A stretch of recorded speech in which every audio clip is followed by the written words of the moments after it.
François Bayrou est l'invité de C'est à vous.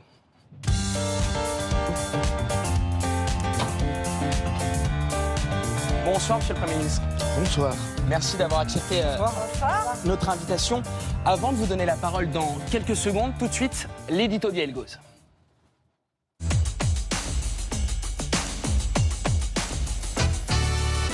Yael, sauf retournement de dernière minute, lundi soir, François Bayrou, notre invité, tombera après un bail de 8 mois et 26 jours à Matignon. Et pour vous, Yael, ce vote de confiance demeure une énigme. Et une énigme qu'il va bien falloir essayer de résoudre. Soit c'est l'histoire d'une chute qui était programmée, scénario sur lequel François Bayrou aurait décidé du moment de quitter le pouvoir, éviter la censure, soit c'est un plan qui a déraillé. François Bayrou aurait cru naïvement que les oppositions attendraient encore un petit peu pour le faire tomber. Dans les deux cas, c'est un coup d'arrêt, Mohamed.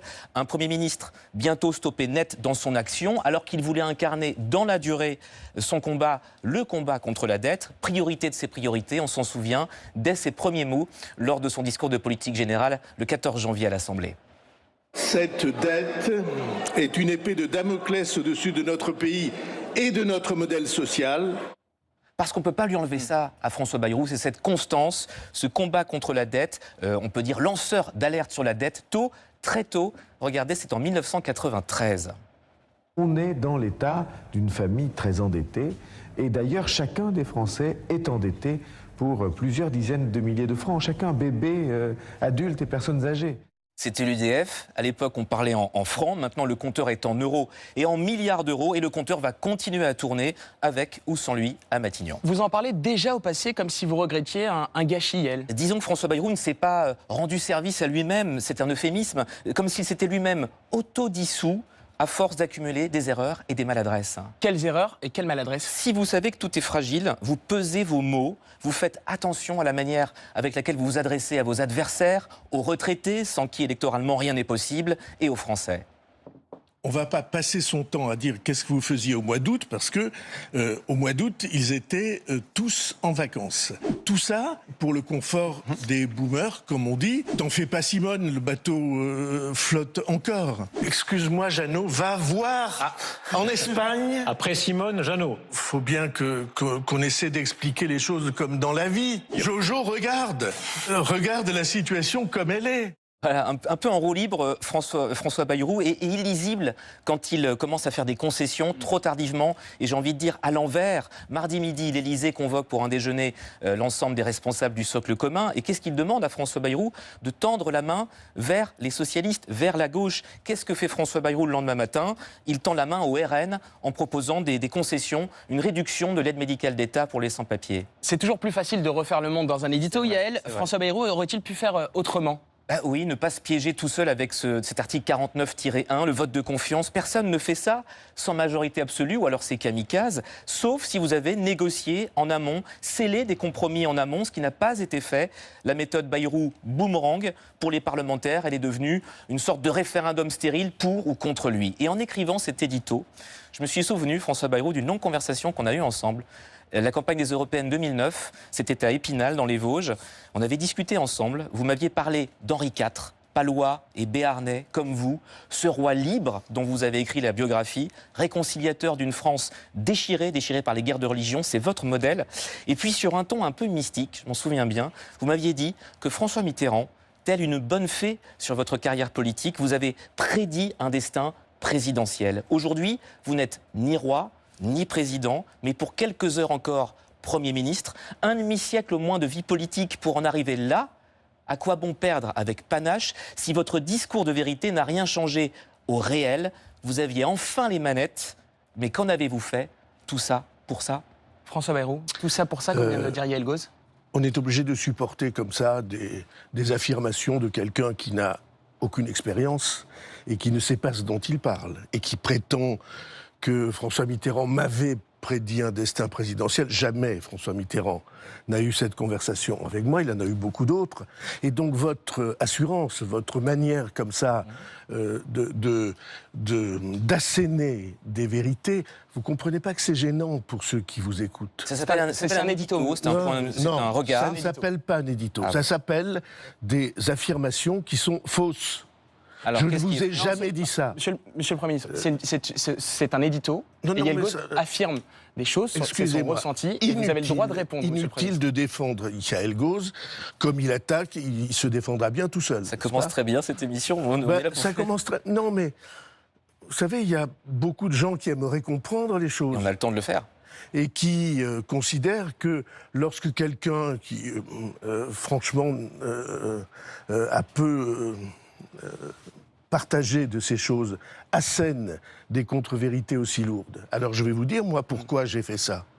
C'est en effet inédit, c'est en effet sans précédent.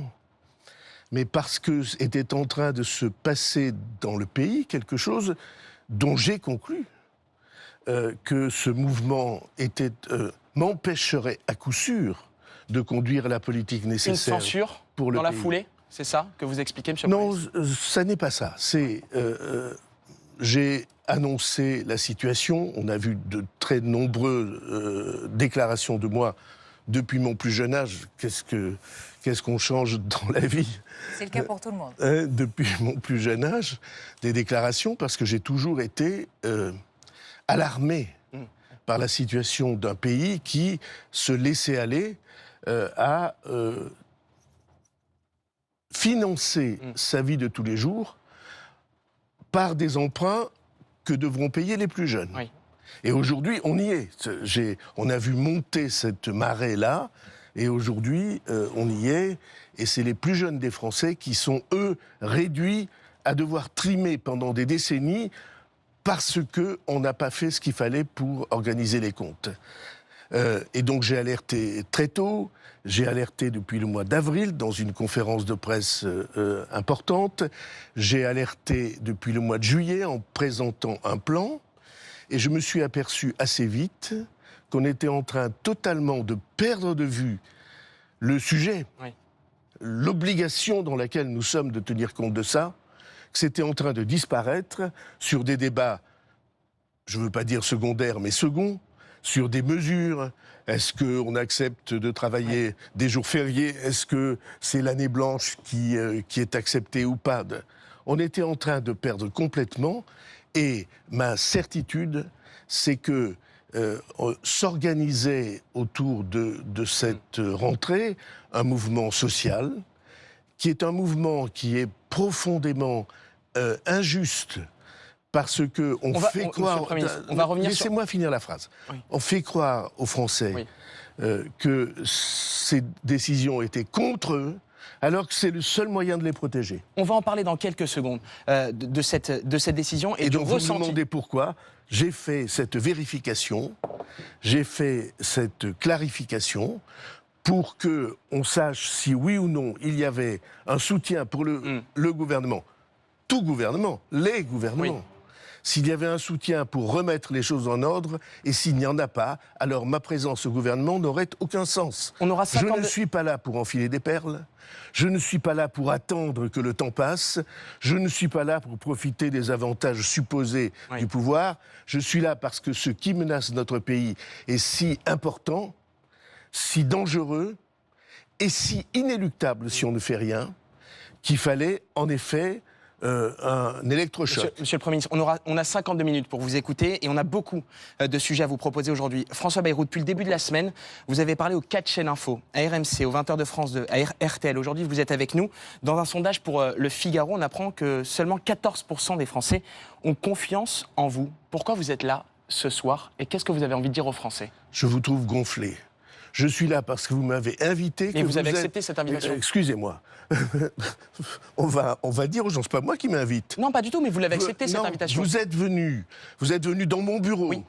Pour me expliquer qu'il fallait que je vienne, que c'était une émission où vous aviez envie et besoin de me rencontrer. Et vous dites maintenant pourquoi vous êtes là? Non, mais... Je suis là parce que vous m'avez invité. Ce n'est pas lié à l'invitation, monsieur le Premier ministre. C'est quel message vous portez ce soir aux Français? Vous l'avez accepté, cette invitation. Donc pourquoi vous êtes là? Quel message vous voulez porter ce soir aux Français? C'est ça ma question. Est-ce qu'on peut sortir des jeux de rôle? on n'a absolument pas commencé. C'est un jeu de rôle. Non, pas du tout, Monsieur le Premier ministre. On est là pour. Excusez-moi. On est là pour éclairer les Français.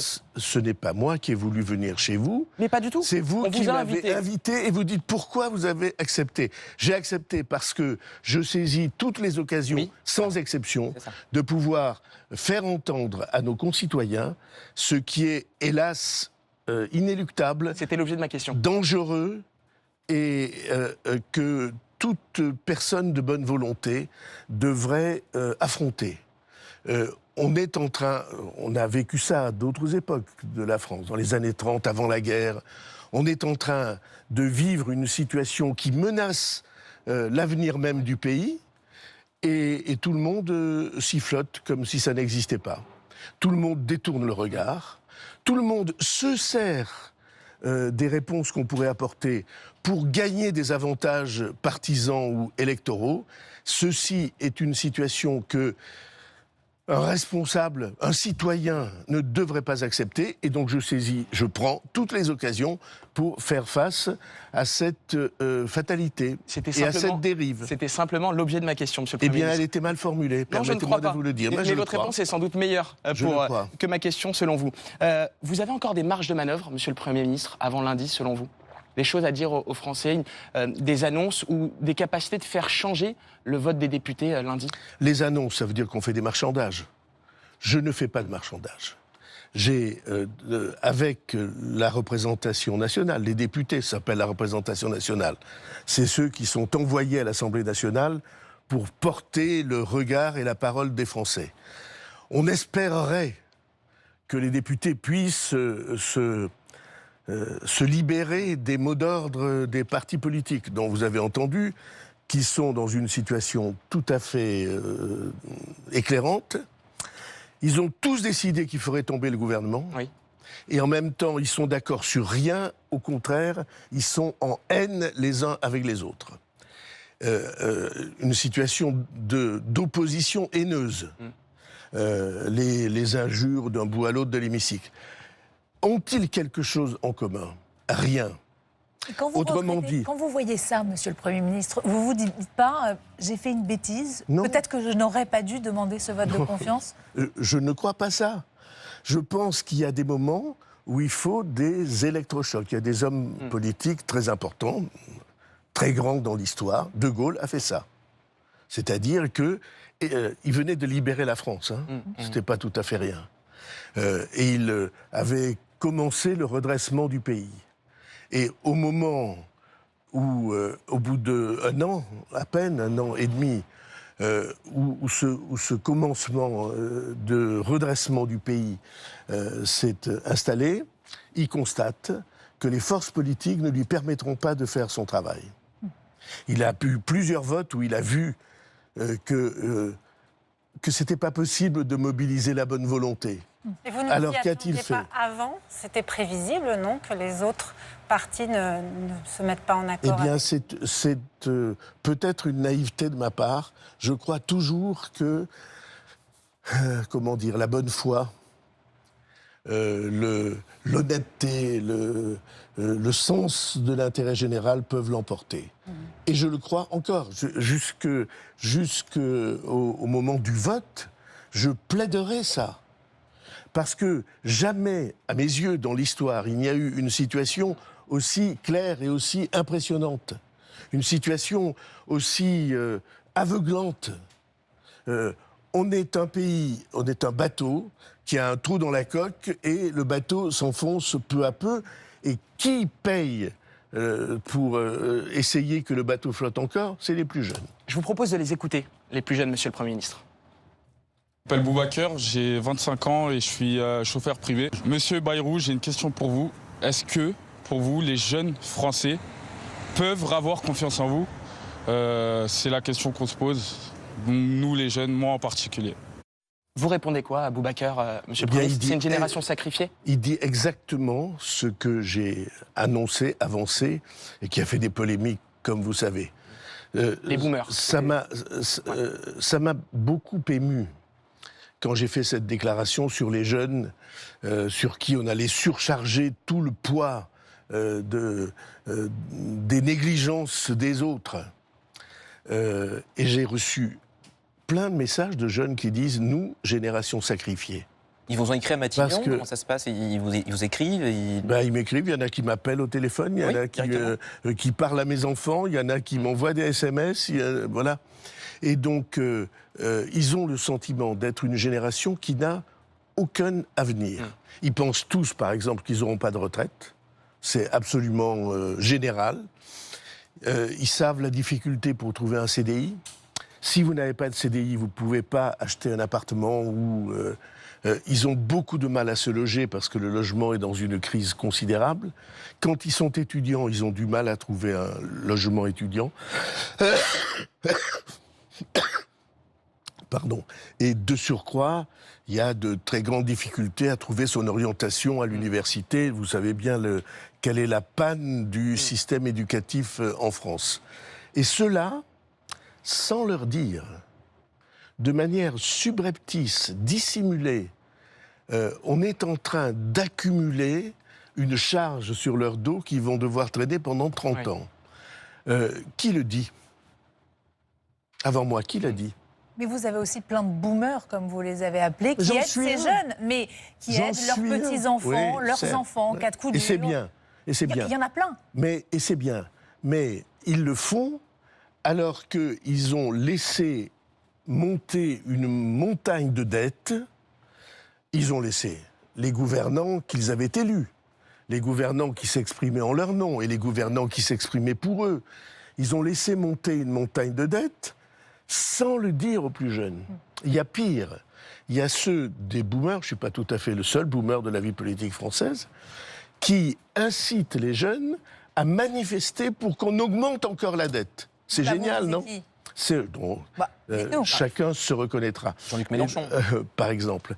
Et donc, pas tout seul, mais oui, par exemple, sans leur dire, en disant que c'est ça la libération, que c'est ça l'émancipation, et que c'est ça la révolution, alors que c'est une espèce de réduction en esclavage dans le temps. Il y a un sujet qui vous a peiné aussi, qui vous a touché, Monsieur le Premier ministre, c'est les propos que vous avez entendus quand on a répété que vous aviez préparé un budget pour la France d'en haut, qu'on vous ait fait un procès en déconnexion et qu'on ait voulu diviser les Français entre la France d'en haut et la France d'en bas. Comment vous avez réagi?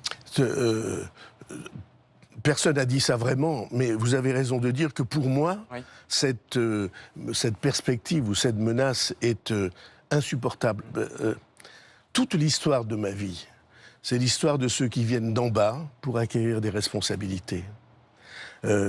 Toute l'histoire de ma famille, du village dans lequel j'habite encore, c'est des gens qui n'ont pas d'argent, qui n'ont pas de relations, et dont j'ai toute ma vie voulu, j'ai dit ça lors de la première interview que j'avais faite, il y a donc un bail, vous avez vu les photos,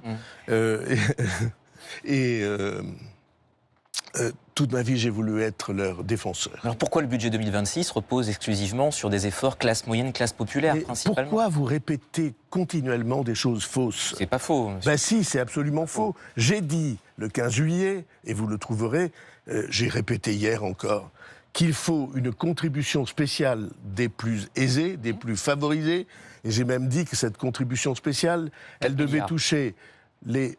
Je pense qu'on peut faire 5 milliards, qu'elle pouvait toucher les hauts revenus et les hauts patrimoines. Et j'ai même dit qu'on allait lancer un plan de lutte contre la fraude pour ceux qui font de l'évasion fiscale, qui s'arrangent avec les règlements. Et il y a, comme vous savez, des professions entières qui sont dirigées vers les arrangements fiscaux. Donc, ça n'est pas vrai. Tout le monde doit participer, vous m'entendez? Que ce gouvernement réussisse à passer l'obstacle ou qu'il échoue, comme c'est prévisible, puisque tout le monde l'annonce à grand son de trompe et que vous vous en faites les relais en disant « Mais enfin, monsieur, comment pouvez-vous imaginer cette épreuve de force alors que tout le monde est contre vous ?» Ben oui, tout le monde est contre la lucidité. Tout le monde refuse de dire « On a des efforts indispensables à conduire. » C'est peut-être faire autrement. Tout le monde n'est pas forcément en manque de lucidité, mais se dit on peut faire autrement, une autre méthode que celle que vous aviez... Eh bien, je ne le crois pas. D'accord. Et chaque jour qui passe, je vérifie qu'en effet, on était condamné à voir une contestation tellement injuste et tellement infondée par des gens qui font croire aux familles, aux citoyens de base, aux salariés de base, aux retraités de base, que c'est contre eux, alors que c'est le seul moyen de les sauver. Alors il y a des moments, vous savez bien, quand quelqu'un est tombé à l'eau, on apprend, quand on veut être maître nageur sauveteur, qu'il faut apprendre à le calmer, pour qu'il ne fasse pas... Je vous propose, Monsieur le Premier ministre, qu'on a beaucoup de sujets à vous proposer ce soir, dans la story de Paul Larouturou notamment. J'ai un message pour François Bayrou. Je redis à François Bayrou ce que j'ai eu l'occasion de lui dire. Monsieur Bayrou, Monsieur le Premier ministre. Chaque week-end, je vous emmène en immersion. Et ce soir, pour vous, Monsieur Bayrou, on part à Port-Marly, ici, dans les Yvelines, où a débuté aujourd'hui le rendez-vous de la droite qui se tient jusqu'à demain. Un endroit transformé pour l'occasion en pays des honnêtes gens. C'est le slogan DLR. Sur scène, ils pensent déjà à votre successeur, mais ils ne veulent surtout pas une personne de gauche. Clairement, si la gauche est à Matignon, la droite est dans l'opposition. Voilà notre responsabilité. Nous ne serons pas, nous, du côté de la compromission avec cette gauche qui a mis le pays par terre et qui risque de nous précipiter dans le gouffre. Si ce sont les socialistes, ce sera sans moi, a dit, vous le voyez, Bruno Retailleau ce matin dans le Figaro. Nous, on est parti voir les adhérents LR pour leur parler de vous. Ce ne sont pas nécessairement des personnes qui vous apprécient. Est-ce que vous pourriez le qualifier en un mot, François Bayrou? Fuyant. Ennuyeux. Il est assez inconsistant. Courage et rentre chez toi. On verra s'il rend les clés lundi ou pas. Je vous propose, Monsieur le Premier ministre, de prendre une feuille et un stylo et de noter des réponses et des questions, puisque j'ai croisé de nombreux responsables LR qui ont des questions pour vous. On commence par Daniel Fasquelle, député LR, ancien trésorier. Pour lui, vous avez contribué, parmi d'autres, à creuser la dette. Monsieur Bayrou, pourquoi avoir lâché Nicolas Sarkozy? Moi, j'étais député entre 2007 et 2012 qui voulait introduire une règle d'or justement pour éviter la dérive de finances publiques. Pourquoi ne pas avoir soutenu Nicolas Sarkozy et avoir fait le choix de François Hollande puis d'Emmanuel Macron qui ont largement creusé les déficits du pays? Passe alors François-Xavier Bellamy, député européen, vice-président délégué des Républicains. Lui aussi a un message pour vous. Nous sommes d'accord avec lui sur l'alerte qu'il lance. Oui, la dette française représente un immense danger pour tous les Français, en particulier pour les plus modestes. On est d'autant plus à l'aise pour le dire que ça fait des années qu'on ne cesse de lancer cette alerte-là. Donc nous, on restera cohérents. L'urgence, c'est de reconstruire un budget qui permette de sortir la France de la crise structurelle dans laquelle elle est depuis trop longtemps maintenant. Et c'est pas avec 2 jours fériés qu'on va y arriver. Votre ministre de l'Intérieur, également président du parti, Bruno Retailleau, n'avait pas trop de temps. Un mot pour François Bayrou, qui est notre invité ce soir. Par contre, son bras droit, Othman Rasrou, avait un message à faire passer. Il l'a dit, exactement comme Daniel Fasquelle, qu'il y avait un problème de dette. Mais on va finir surtout, laisser un petit peu la parole, parce que dans les couloirs, j'ai aussi croisé Laurent Wauquiez, président du groupe DR, vous le savez, à l'Assemblée. J'ai cru qu'il n'allait pas y aller. François Bayrou est l'invité de C'est à vous ce soir. Est-ce que vous avez un message pour le Premier ministre? Je l'ai déjà donné, la France qui travaille. En fait, il a réfléchi, et au bout d'un moment, en fait, il avait un message pour vous. Je me suis déjà exprimé dessus, il n'y a pas un pays au monde qui l'a mis en place. Par contre, je n'ai pas répondu sur ces tabous. Moi, j'ai un message pour François Bayrou. C'est qu'il faut qu'il entende la France qui travaille. Je lui ai dit dans son bureau, c'est fondamental. Concrètement, j'attends une parole très claire de la part du Premier ministre disant « Ok, les jours fériés, on corrige et on est prêt à partir sur une autre chose, c'est-à-dire défendre la France qui travaille. » C'est le message que portent les députés de la droite républicaine depuis maintenant 8 mois. Et donc, je ne comprends pas que ça ne puisse pas être entendu, parce que c'est le bon sens. On ne propose pas d'arrêter le social, on propose d'arrêter l'assistanat. J'observe que vous n'avez pas pris de notes, mais que vous les avez écoutées attentivement. À qui voulez-vous commencer par répondre, Monsieur le Premier ministre? D'abord, je ne suis pas obligé de répondre. Faites ce que vous voulez. Question, voilà. Mais c'est que ce sont quand même des questions d'intérêt général sur la dette, donc je me dis... Donc c'est très simple. Pourquoi n'ai-je pas soutenu Nicolas Sarkozy? Ça n'avait rien à voir avec la dette. Je n'ai pas soutenu Nicolas Sarkozy parce qu'il, à mes yeux, il divisait la France. Il était constamment dans la montée des affrontements des uns avec les autres. Et je crois que c'est d'ailleurs pour ça qu'il a perdu. Et donc, ensuite, est-ce que le travail, c'est important? Oui, le travail, c'est très important. C'est même plus que le travail. C'est important parce que Laurent Wauquiez peut encore changer d'avis en fonction de ce que vous dites ce soir. Ben oui, peut-être. Il a annoncé qu'il votait pour. Donc, au sein des LR, il y a encore des députés. Il y a encore des négociations, ça, oui, on l'a dit. Si on s'arrête à l'essentiel, oui. On a parlé de la dette beaucoup depuis le début, mais ça n'est que l'un des problèmes du pays. On a 2 problèmes essentiels. Il y en a d'autres Et vous me permettrez de dire que l'éducation, c'est un problème très important. Mais il y a deux problèmes qui font la situation où nous sommes. Le premier, c'est la dette, mais la cause de la dette, c'est que nous ne produisons pas assez en France. La France est un pays où la production par tête de Français, chacun d'entre nous, est 15% inférieure à l'Allemagne, 35% inférieure aux Pays-Bas. Est-ce que vous imaginez... J'ai songé au retour, enfin, à passer à 36 heures au lieu de 35. C'était dans ce sens-là, j'imagine. Pourquoi ne pas l'avoir fait? Je ne l'ai pas fait. Vous aviez peur de la fronde? Non, non, pas du tout. Non, mais... heureusement que j'ai pas souvent peur des frondes. Mais les 35 heures, passer de 35 à 36 heures, ça avait une conséquence négative à mes yeux, c'est que 35 heures, c'est le seuil de déclenchement des heures supplémentaires. Donc c'était une perte de pouvoir d'achat. Et donc c'était, pour ceux qui travaillent, une perte de pouvoir d'achat. Et pourquoi j'ai envisagé les jours fériés ? Je pensais bien que peut-être 2 jours fériés, on n'en resterait pas là, qu'on pouvait trouver un accommodement avec un jour férié. Pourquoi ?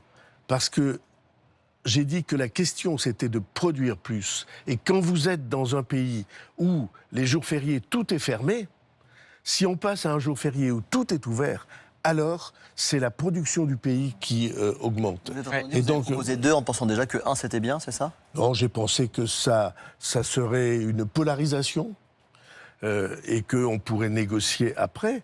Au demeurant, je l'ai dit quand j'ai annoncé cette mesure-là. Églantine. Monsieur le Premier ministre, au-delà de votre fonction, moi je vois un homme qui fait feu, qui subit toutes les critiques. Et je me demandais comment votre femme, vos enfants, vos petits-enfants, je crois que vous en avez 21, qui sont donc héritiers de cette dette, comment ils vivent cette situation? C'est pas la pire qu'on ait rencontrée. C'est vrai? Ouais. Avec la rentrée scolaire ils vivent cette situation. Alors que, comme toutes les familles, il y a des boucles, vous savez, donc ils s'expriment. Ils s'expriment sur les boucles WhatsApp. Ça s'appelle comment? Et ça vous regarde pas. Et sur la boucle, ils sont, je vais dire quelque chose de bizarre, ils sont assez fiers de ce que je fais. C'est-à-dire qu'ils vous disent continue. Ils disent que ce que je fais est juste. Et le fait que vous et que ce que je fais est courageux. Et que personne ne prend jamais de risque dans la vie politique française. Et les gens passent leur temps à dire ça. À dire, vous éludez un peu ce que M. Gauze aurait voulu que je fasse. C'est-à-dire laisser le problème... Ne parlez pas de méthode, c'est pas le sujet. Je veux dire, vous vous trompez. Pour revenir au WhatsApp, ils disent quoi sur le lundi, par exemple, votre famille ? Et donc la seule chose certaine, c'est que quand vous êtes devant une menace imminente, eh bien, si vous êtes un responsable conséquent, cohérent, si vous êtes digne d'être un citoyen comme on souhaiterait que les citoyens le soient, alors vous affrontez l'obstacle. Monsieur Bayrou. Et donc, vous n'avez pas peur, vous n'évitez pas les obstacles. Et surtout quand vous êtes absolument assuré que ça va tourner mal. Et donc, ils sont assez fiers de ça. Et qu'est-ce qu'ils disent de lundi ? Alors, je peux vous assurer que s'il y a des gens en France qui ne seront pas tristes que le gouvernement s'arrête, c'est eux. Parce que, d'abord, peut-être ils me verront un peu plus, et puis parce que c'est vrai que tout ça est un peu lourd à porter, un peu violent, un peu écrasant. Et que, en tout cas, ils seront, disent-ils, peut-être qu'ils se racontent des histoires, ils seront assez fiers de cette prise de risque et de cette lucidité à partager. On vous remercie d'ailleurs parce que vous êtes venu avec un début d'extinction de voix. Vous en avez besoin lundi pour votre discours à l'Assemblée nationale. Permettez-moi, Monsieur le Premier ministre... Alors vous m'avez mis du thé et du miel, donc c'est bien, c'est sympa. On vous reçoit bien. Permettez-moi, Monsieur le Premier ministre, une question plus intime. Je ne sais pas si c'est ce que vous vouliez évoquer de manière subtile à la question d'Églantine Émeillé. Il y a dû avoir un moment douloureux pour votre famille. C'est l'affaire Betharam, durant votre passage à Matignon. Quelle trace ça a laissé chez vous et chez votre famille ? Bon, en 2 phrases, c'était une terrible injustice. Quand l'affaire Betharam éclate, mon dernier fils a quitté Betharam il y a 25 ans et ma fille aînée a quitté Betharam il y a 40 ans. Et je n'avais évidemment jamais eu la moindre responsabilité dans tout ça. Puis il y a eu soigneusement mené une tentative d'abattre, non pas parce que c'était Betaram ou que c'était moi, mais parce que c'était le moyen de porter atteinte et de faire du mal au gouvernement. J'ai pu, et c'est un coup de chance incroyable, j'ai pu faire pendant 5h30 devant ce tribunal politique, j'ai pu faire... Ça s'appelle une commission d'enquête, hein? Non, ce n'est pas une commission d'enquête. Et d'ailleurs, l'ensemble des membres a refusé de suivre celui qui voulait porter cette déstabilisation. J'ai pu faire accusation par accusation, la preuve par écrit que tout était faux. Ça a été un combat vraiment très dur, et pour ma famille, ça a été dégueulasse. Et donc, ça a été humainement très difficile. Et c'est la seule chose difficile, c'est ce que je disais entre les lignes, c'est la seule chose difficile que j'ai vécue pendant ces 9 mois. Je savais très bien que politiquement, c'était quasi impossible. Je crois même l'avoir dit à la tribune de l'Assemblée lors de la première intervention.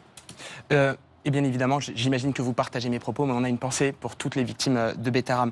On fait le bilan. On n'a pas seulement une pensée. Nous avons lancé, nous avons mis sur les rails une organisation qui va permettre, avec la ministre de l'Éducation nationale, qui va permettre que les victimes puissent s'exprimer. Parce que le problème, dans cette affaire, c'est très simple. Si je n'avais pas été là, on n'aurait pas parlé. Et il y a bien d'autres faits de cet ordre, pas seulement dans l'école privée, mais absolument partout, dans les associations sportives. Il y a partout, en fait, où il y a des jeunes et des enfants, eh bien, le respect, il arrive qu'il ne soit plus là. Et c'est épouvantablement douloureux. On peut dire une phrase, parce que ça se grave dans la personnalité.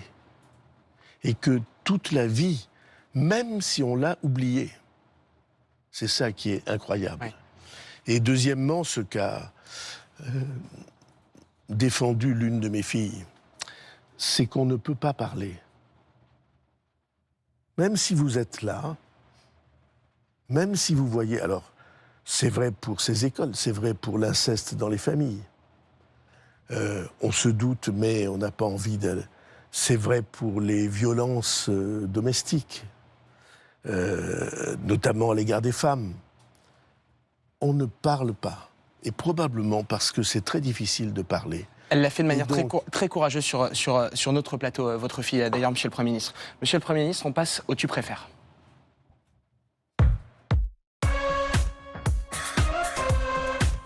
Monsieur le Premier ministre, très simple, vous connaissez ce jeu, j'imagine que vous jouez peut-être avec vos petits-enfants ou vos enfants. Je ne le joue pas nécessairement. Une situation... Soyons clairs ensemble, à l'avance. Oui. Il y a un certain nombre de vos questions auxquelles je peux ne pas répondre. Vous avez le droit à un joker, si vous l'acceptez, Monsieur le Premier ministre. J'ai droit à 3 ou 4 Une situation de choix, à vous de nous dire et nous l'expliquer. À Matignon, si votre gouvernement chute lundi, vous préférez Gérald Darmanin ou Bernard Cazeneuve? Je réponds... S'il y a une chose certaine au monde, dans les institutions, dans la Constitution, c'est que ce n'est pas le Premier ministre sortant qui choisit son successeur. Vous avez sans doute une préférence? Non, j'ai de la considération pour les deux, de l'amitié pour les deux, et j'ai pas de préférence, je ne joue pas à ce jeu. Mais pour être, ce serait de bons premiers ministres, tous les deux. C'est une question. Si vous m'avez entendu dire ça, c'est pas ce que j'ai dit. Mais non, mais je vous pose la question. Je n'ai pas l'intention de le dire. Qu'est-ce que ça serait un bon Premier ministre à partir de la semaine prochaine si jamais le gouvernement se trouvait renversé? C'est quelqu'un qui peut rassembler, qui peut faire venir autour de la table des gens de droite, des gens du centre et des gens de gauche, et qui peut leur donner un cap suffisamment clair pour que le combat que nous avons mené pendant 9 mois et que je mène devant vous soit porté, poursuivi, et si possible imposé. Mais ce serait possible de réussir ça, justement. Il faudra bien. Monsieur le Premier ministre... Il faudra bien pour 2 raisons, si vous me permettez, je vous réponds. Il faudra bien pour 2 raisons. D'abord parce que la France ne va pas rester sans gouvernement. Alors je vois bien un certain nombre de gens qui me disent « mais il n'y avait que vous qui pouviez faire ça ». Bon, c'est sympathique comme affirmation, mais il faudra bien trouver quelqu'un d'autre de toute façon. Et deuxièmement, il faudra mener ce combat parce que la France, comme pays, comme État, est en situation de risque. Parce qu'il y a ce qui s'appelle les agences de notation qui regardent la situation du pays. Si le pays est sur une bonne pente pour s'en sortir, ce qui a été le cas, nous avons pu... Bruxelles nous a enlevé de la procédure de déficit excessif. Donc ils regardent ça. Les fiches pourraient nous y remettre. Et on ne peut pas l'ignorer. Parce que quand vous avez 350 milliards de dettes, des milliers de milliards de dettes, les taux d'intérêt, ça joue un rôle essentiel. Monsieur le Premier ministre, je ne sais pas si vous avez encore envie de jouer, parce que c'est un jeu où la réponse doit être simple et c'est un choix. Oui, j'ai bien compris. Des réponses simples. J'ai bien compris. Côté littérature, justement, pour aller plus vite, vous écrivez, vous lisez beaucoup. Vous préférez Charles Péguy ou Alain Fournier? Je crois que ce sont 2 de vos auteurs préférés. Oui, et ils sont morts exactement dans ce mois de septembre. Ils sont morts en septembre 14, c'est-à-dire il y a 111 ans. Tous les 2. Péguy a dû mourir le 5 septembre, et Alain Fournier, c'est le grand Maulne, vous savez, est mort le 25 ou 22 septembre, quelque chose comme ça. Le même mois. Vous vous rendez compte ce que ça a fauché la guerre de 14 ?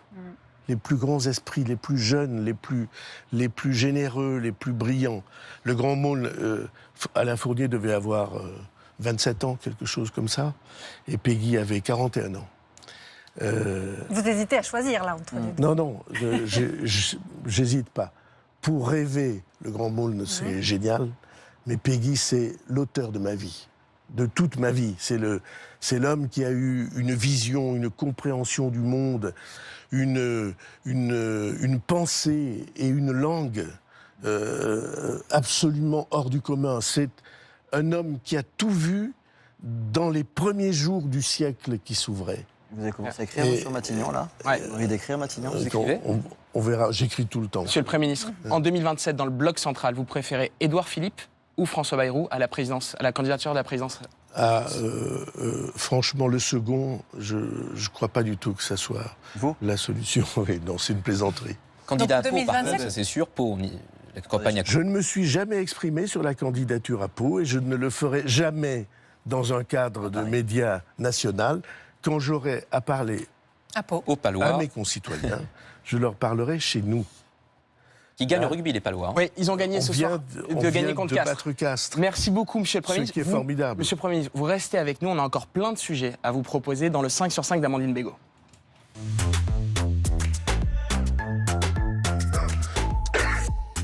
Amandine, d'abord cette image qui choque, qui a suscité beaucoup de réactions depuis ce matin.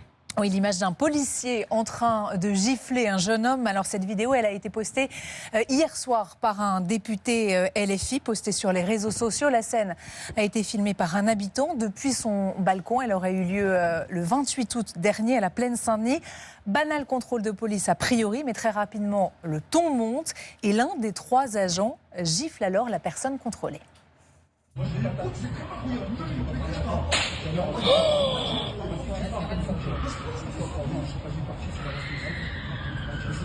Quelques minutes plus tard, le policier crache au visage du jeune homme. Le parquet de Bobigny a ouvert une enquête pour violence par personne dépositaire de l'autorité publique et mène actuellement des investigations pour tenter d'identifier ce policier. Pas de commentaire du côté des syndicats, mais un policier qui est cité par le Parisien invite ce soir à la prudence. Je vous cite ce qu'il dit: on ignore tout du contexte de ce contrôle. On ne sait pas ce qu'il s'est passé avant que cette scène ne soit filmée. Monsieur le Premier ministre, est-ce que cette image vous a choqué, vous aussi ?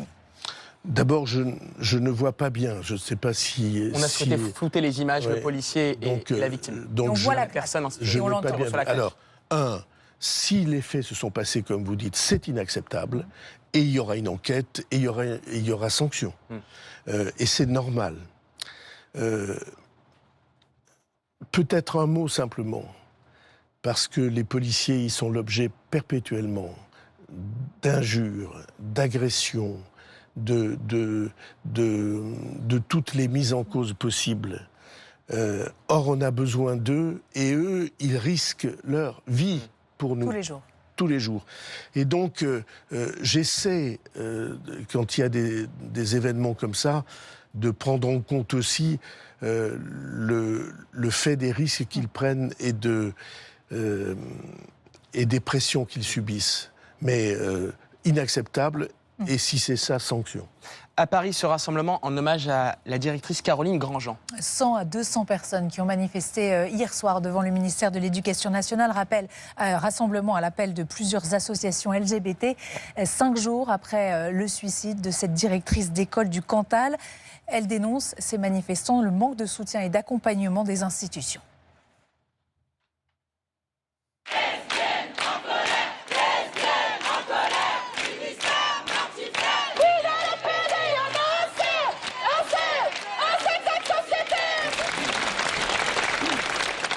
Caroline Grandjean, harcelée depuis septembre 2023 en raison de son homosexualité. Le manque de soutien de l'institution, notamment du ministère de l'Éducation, c'est aussi ce que regrette son épouse. C'était une enseignante passionnée. Elle savait créer un climat de confiance. Si les enfants sont en confiance, il n'y a pas de problème. Il n'y a pas de problème. Le problème, il vient de l'extérieur. Ça a commencé par sale gouine. Et un qui était grave dans une école, c'était gouine égale pédophile. J'ai dit là, fais attention. De quoi est-ce qu'elle a le plus souffert? C'était le manque de soutien ou les insultes homophobes? Le manque de soutien.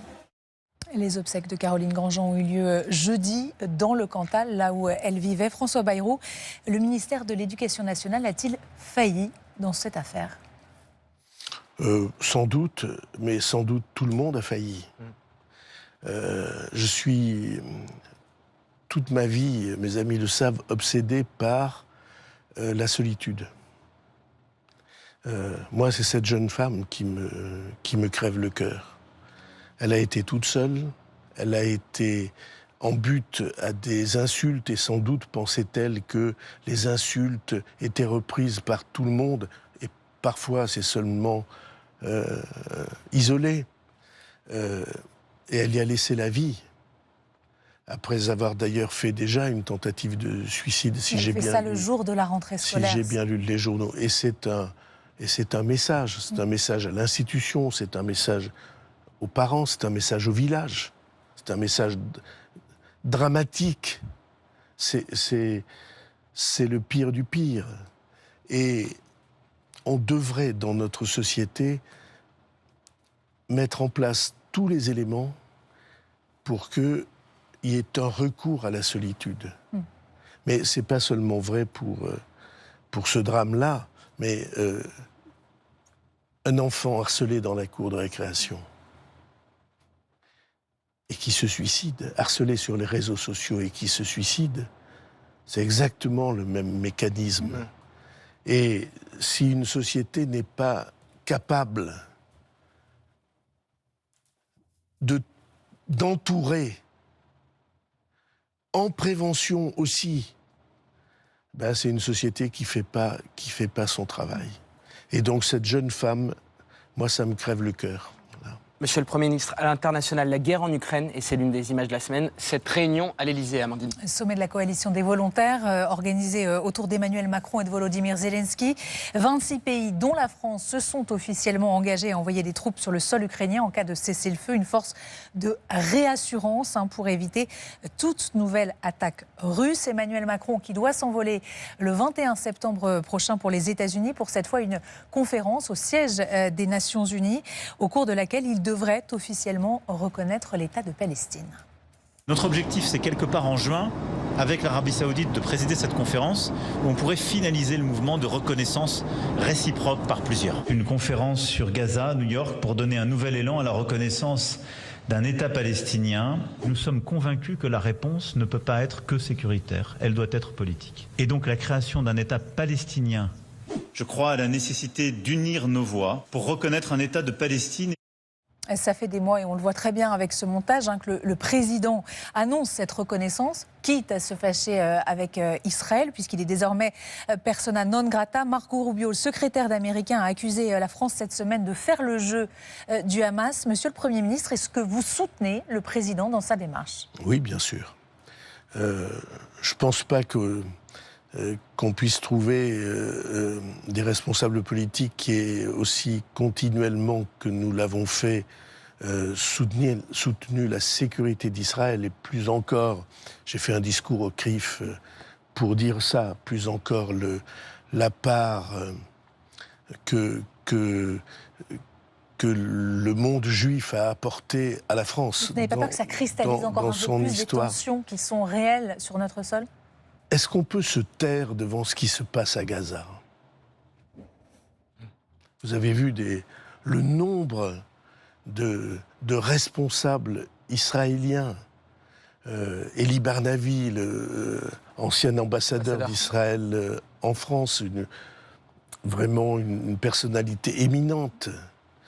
Et tant d'autres, des anciens ministres, des responsables, qui disent « mais s'il vous plaît, ne soyez pas indifférents à ce qui se passe. » Parce que il peut être remarqué aussi que ce qui se passe à Gaza, c'est une atteinte, pas seulement à l'histoire d'Israël, mais à une partie de l'histoire des Juifs du monde. Parce qu'eux aussi, ils ont si souvent été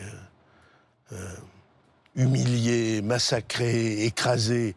Et c'est contre ça que s'est bâti Israël. C'est créé une forte tension avec Benjamin Netanyahou. Oui, on peut avoir des tensions avec un gouvernement et aimer un pays et un peuple. On peut être en désaccord et en compréhension. Ce qui s'est passé le 7 octobre, c'est un pogrom voulu, volontaire, dans lequel les assaillants du Hamas ont voulu créer de l'irréversible, ont voulu être tellement violents, tellement choquants, tellement sans humanité. Femmes enceintes, bébés, otages. Je vais vous demander de conclure. Et donc, cette inhumanité-là, nous avons défendu Israël. La France est le seul pays du monde qui ait organisé une manifestation et une célébration pour les victimes du 7 octobre. Et vous voyez qu'on peut être fidèle à une amitié et en même temps se dire qu'on ne peut pas accepter les dérives incroyables.